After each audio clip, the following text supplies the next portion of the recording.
سورہ قلم میں اللہ تعالیٰ نے اپنے حبیب پاک صلی اللہ علیہ وسلم کی عظمت شان بیان فرمائی ہے. اس کی شروع کی آیتیں ہی اللہ تعالیٰ فرماتا ہے وَإِنَّكَ لَعَلَىٰ خُلُقٍ عَظِيمٍ. اے محبوب ہم نے آپ کو بہت ہی اعلیٰ اخلاق پر بنایا ہے، بہت ہی اعلیٰ اخلاق پر آپ کو پیدا کیا گیا ہے. تیرے خلق کو رب نے جمیل کیا، تیرے خلق کو رب نے عظیم کہا، خلق کو رب نے عظیم کہا، تیرے خلق کو رب نے جمیل کیا. کوئی تجھ سا ہوا ہے نہ ہوگا شاہ، تیرے خالق حسن و ادا کی قسم. فاضل بریلوی رحمۃ اللہ تعالی علیہ نے فرمایا رب تبارک و تعالیٰ نے حضور کو جو حسن عطا کیا وہ سب سے زیادہ بہتر، اور جو اخلاق ادا کیا اس جیسے اخلاق کسی کو نہیں ملے. وَأَحْسَنُ مِنْكَ لَمْ تَرَ قَطُّ عَيْنِي وَأَجْمَلُ مِنْكَ لَمْ تَلِدِ النِّسَاءُ خُلِقْتَ مُبَرَّأً مِنْ كُلِّ عَيْبٍ كَأَنَّكَ قَدْ خُلِقْتَ كَمَا تَشَاءُ. ایک صحابی جلیل نے یہ بارگاہ مصطفیٰ میں عرض کیا تھا، اے آقا آپ سے حسین میری آنکھ نے کبھی دیکھا ہی نہیں، اور بلکہ آپ سے زیادہ خوبصورت کسی ماں نے جنا ہی نہیں. آپ کو اللہ نے ہر عیب سے پاک پیدا کیا، ویسی ہی پیدا کیا جیسے آپ کی مرضی ہوگی. یہ رسول کریم صلی اللہ تعالیٰ علیہ وسلم کو بلند اخلاق پر پیدا کیا گیا. یہ بات کب کہی گئی؟ توجہ کہ کفار و مشرکین میں کچھ گستاخ رسول ایسے بھی تھے جو حضور صلی اللہ علیہ وسلم کو مجنون کہتے تھے. مجنون کا مطلب ہوتا ہے پاگل، یعنی جس کا دماغ سلامت نہیں ہے اس کو. تو کفار مکہ حضور صلی اللہ تعالیٰ علیہ وسلم کے قرآن کی آیتیں سن کر آپ کو کہتے تھے وَقَالُوا مَجْنُونٌ، انہوں نے مجنون کہا. اللہ رب العزت رسول کریم صلی اللہ علیہ وسلم پر جب بھی کوئی بات آئی ڈیفنس ایسا سخت ہوا ہے، ایسا سخت دفاع ہوا ہے. یہ صرف میرے آقا کی شان ہے کہ ان پر کوئی انگلی اٹھائے تو جواب رب دے رہا ہے، جواب رب تعالیٰ کی طرف سے آتا ہے. کیسے؟ کئی آیتیں ہیں آج تک ہم تلاوت کرتے جا رہے ہیں. ایک بار گستاخی کی ہوگی لیکن لعنت اب قیامت تک ہوتی رہے گی.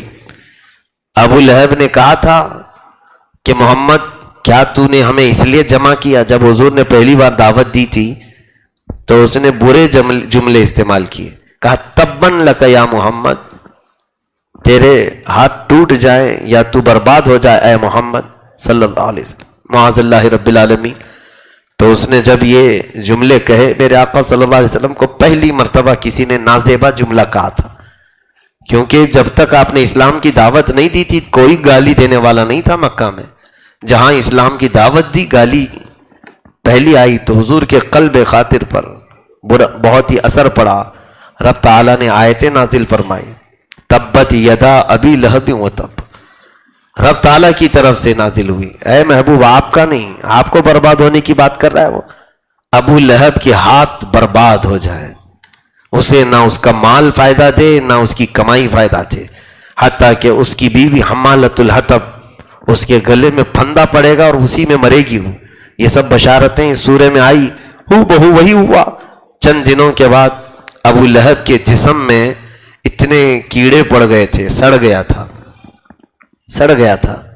اس کی لاش سڑ گئی. اور پھر اس کو مکہ والوں نے مکہ سے باہر نکالا اس لیے کہ اس کی بیماری کسی کو نہ لگے.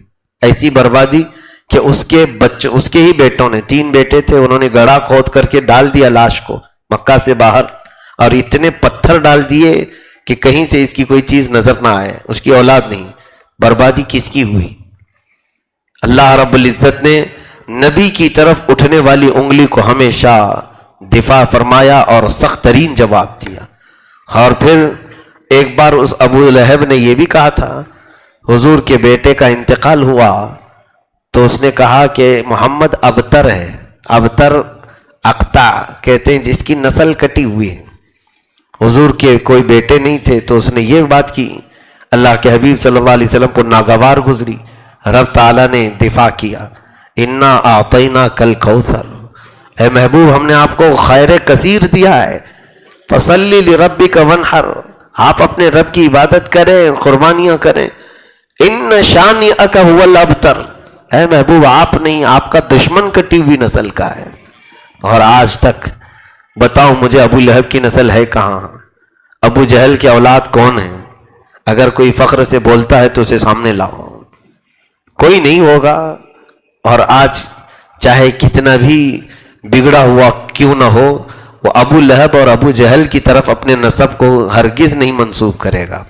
ہاں، رسول کریم صلی اللہ علیہ وسلم کی آل دنیا کے چپے چپے میں پائی جا رہی ہے، سادات کی خوشبوئیں ہر جگہ پر موجود ہیں۔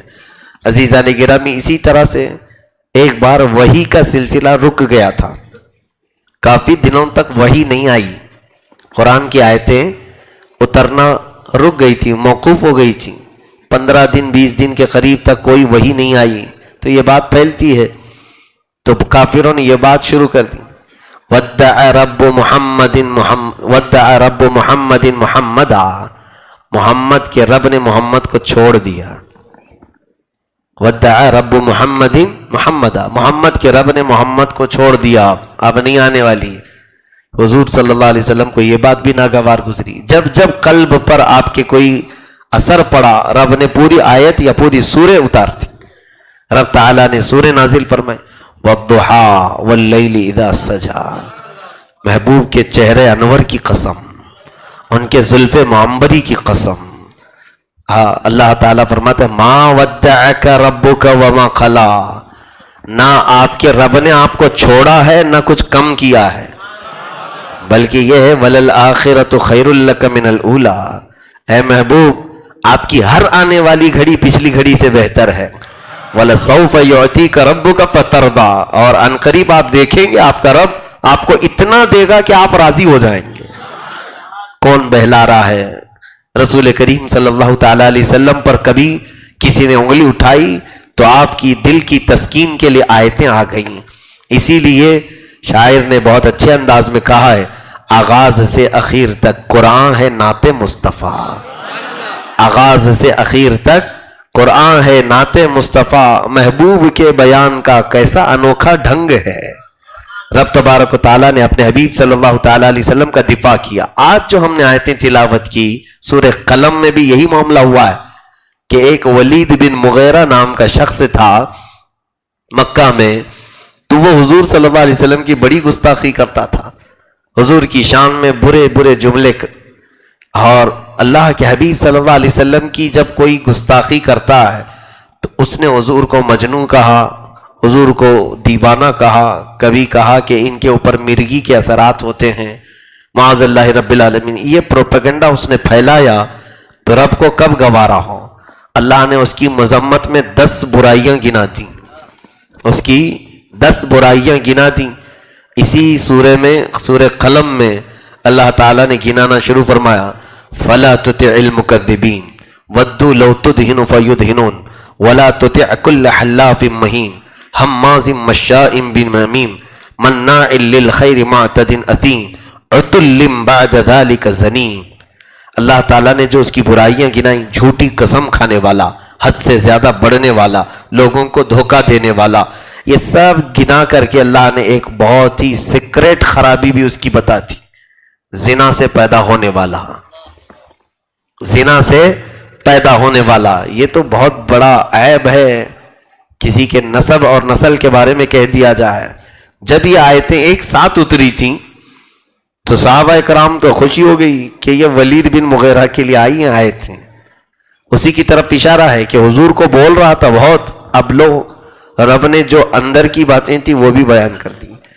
تو اسے جب خبر کر دی گئی کہ قرآن میں اب تیرے متعلق آ گئی ہیں آیتیں، اور جتنی تیرے اندر خرابیاں ہیں وہ سب گنایا، لیکن ہم کو ایک معلوم نہیں تھی، وہ بھی گنا دی گئی ہے۔ اس نے پوچھا کون سی؟ کہا سنا ہے کہ تیرا باپ اصلی نہیں ہے، جس کی طرف تو منسوب کرتا ہے وہ تیرا باپ نہیں، کیونکہ قرآن کہہ رہا ہے کہ تو زنا سے پیدا ہوا۔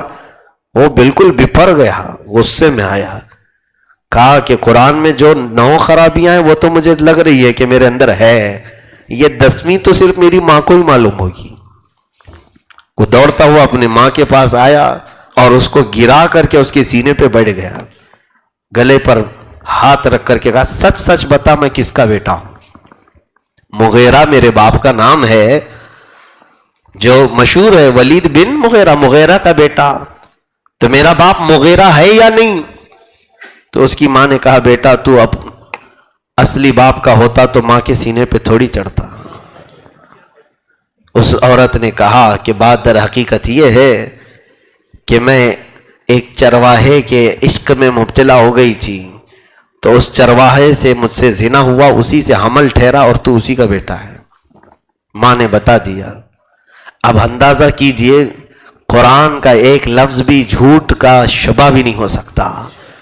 قرآن نے جو بیان کیا وہ حقیقت ہے، لیکن ہائے محرومی کہ اس نے پھر بھی ایمان قبول نہیں کیا، وہ ایمان نہیں لایا. اس کی ساری خرابیاں گنا دی گئیں. اس نے قرآن کی فضیلت میں جو باتیں کہیں وہ عرب کی اعلیٰ لٹریچر ہے. اس نے قرآن کے متعلق کہا انہو لحلاوۃ، اس میں ایک بہت ہی مٹھاس ہے، اور کبھی حضور کو گالیاں بھی دیتا تھا. تو یہاں سے مفسرین نے بہت پیاری بات فرمائی ہے. اے لوگو، اللہ رب العزت کی طرف ہمیشہ سے ایک بات یاد رکھنا کہ نبی کی جو گستاخی کرتا ہے اس کے لیے رب تبارک و تعالی جلال اور عتاب کا اظہار فرماتا ہے. اور انہی لوگوں کے متعلق قرآن میں آیا ہے کہ اللہ ان کے دلوں پر مہر لگا دیتا ہے. نبی کی شان میں توہین کرنے والوں کے دلوں پر مہر لگ جاتی ہے، ان کے کانوں پر پٹی، ان کی آنکھوں پر پٹی لگا دی جاتی. اب انہیں نہ حق دکھائی دیتا ہے، نہ سنائی دیتا ہے، نہ قبول کرنے کی طاقت ہوتی ہے. تو یہ بہت ہی بڑا عظیم گناہ ہے. رسول کریم صلی اللہ علیہ وسلم کی شان میں توہین کرنے والا مرتد ہوتا ہے. اگر وہ توبہ کر بھی لے تو اس کو قتل کرنا واجب ہے. اسلامی حکومت واجب القتل ہو جاتا ہے مرتد. اب اندازہ کریں کہ کتنے بڑے درجے کا گناہ ہے. باقی رب تعالیٰ کی نافرمانی کیا اسے معاف کر دیا جائے گا، توبہ کر لے معاف کر دیا جائے گا. لیکن رسول کریم صلی اللہ علیہ وسلم کی شان میں توہین کرنے والے کے لیے ایسا وقت آ جاتا ہے کہ اسے توبہ کی توفیق بھی نہیں ملتی، اس کے لیے سارے دروازے بند ہو جاتے ہیں. میرے عزیزو، آج اس فارمولے نے قرآن نے ہمیں یہ بتایا کہ رسول پاک کی گستاخی کرنے والے لوگ حلالی نہیں ہوتے ہیں، حلال نہیں ہوتے. حضور صلی اللہ علیہ وسلم کی شان میں بکواس کرنے والوں کی نسل میں خطا ہوتی ہے. ہاں، ان کو تحقیق کر کے دیکھ لینا چاہیے. حقیقت بات کر رہا ہوں. جب کبھی ولید بن مغیرہ نے کیا کہا تھا حضور کو؟ مجنون کہا تھا، یا مجنون کہا تھا، دیوانہ کہا تھا. اس نے یہ کہا تھا، یہ الفاظ ملتے ہیں.